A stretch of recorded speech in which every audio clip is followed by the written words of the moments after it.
Hello again, ladies and gentlemen. Paul Chamberlain, the Air Force guy, RV extraordinaire, coming to you from Beckley's Camping Center today to talk to you about two don'ts, in my opinion, that you should not, things that you should not do with your RV. Now, if this is your first time watching, subscribe to my channel just down below, and if you want to be notified of when my new videos come on, there's a little bell right next to the subscribe button. Go ahead and click that as well. For those of you that are subscribed to my channel but you want to be notified, again, just click that bell down below and you will be notified when I post new videos. And I try to post videos 2 to 3 times a week. If there is something in particular you'd like me to, a topic you'd like me to cover, if there is a particular RV that you would like me to do a walkthrough on, by all means just reach out to me. My information will be down below the video as well as at the end. But let's get on to a couple of things that you should not do with your RV. Now keep in mind what we're going to be covering here today. This is my professional opinion. Take it for what it's worth, and then you do what you feel is best for your particular situation. But with my experience and what I have seen out there, what I am going over, it does carry some weight and some things that you should consider if you decide that you want to do these things. So let's start with the number one thing. So for those of you that have a driveway that you are scraping the back of your RV on as you're taking it up, I would not recommend that you put these wheels on the back. That is going to lower where it's going to hit. And I mean, if you are scraping as you're going in your driveway, if it's not very bad, don't worry about it. You know, a lot of this is steel down here. You shouldn't have a problem. Although if it's hitting your stabilizer jacks, it might be an issue. But my recommendation would be to go ahead and fix the entrance of your driveway if you can, so that you do not scrape. Now you're saying to yourself, well, why does it matter? Well, let's go ahead and picture this.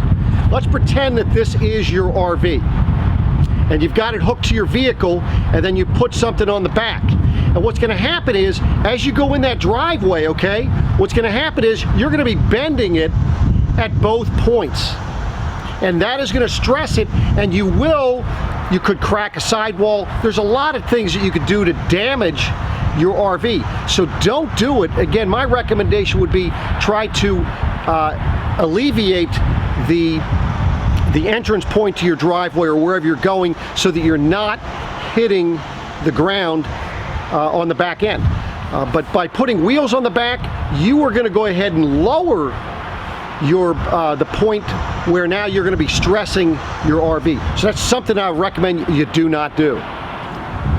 Now on to the second very important thing you should not do when you're out camping, and that is putting stabilizers underneath your slide outs. Let me show you what I'm talking about.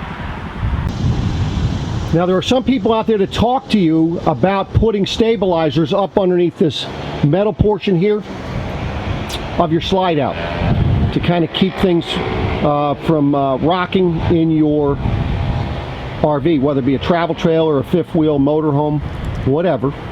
But here is the reason why I tell you not to do that. So you're out there camping, you get yourself level, you're side to side, front to back and all that, and then you put your stabilizers down or your leveling system down on the ground. And then you decide you're going to go ahead and put something up underneath your slide out to go ahead and stabilize your slide out. Here's the problem you could run into, is that in the event that your stabilizers on this side were to sink into the ground, but the stabilizers you put underneath your slide out do not move, you are going to go ahead and kink that slide. Now you're going to have a problem putting it back in. Keep in mind that these manufacturers, they construct their RVs. It doesn't matter whether you have a travel trailer, fifth wheel motorhome, it doesn't matter. They construct it to support all the weight in that slide with people in it. So you don't want to put stabilizers under there. You could damage your slide out. Now I know that there were some RVs made, typically they were pop-ups that had the stabilizer legs that were underneath of their slide outs, and those were more of a manually type pull out slide out. They weren't mechanical like these, meaning either electric or hydraulic. So I would not recommend that you put any bracing underneath your slide out. And I understand the argument. Some people say, well, you just put it to us where it's touching.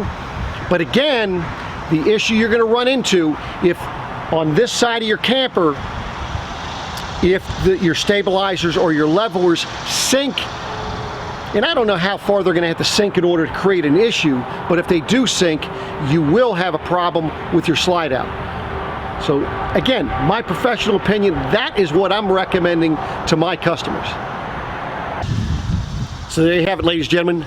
Another little couple of tidbits of information, some information that I do give to my customers. If you have any questions about this particular thing, by all means, leave a comment down below. Let me know what you're thinking. And if there's anything else that you would like me to cover, if there's another particular RV that you'd like me to do a walkthrough, again, just reach out to me. I'll do the best I can. As long as we have that particular unit, I will be able to do the walkthroughs. We have about 400 to 500 units in inventory at any given time. It's just a matter of me taking some time out of my schedule to go ahead and make those videos. So I appreciate it, and I'll be coming back at you again soon. Take care.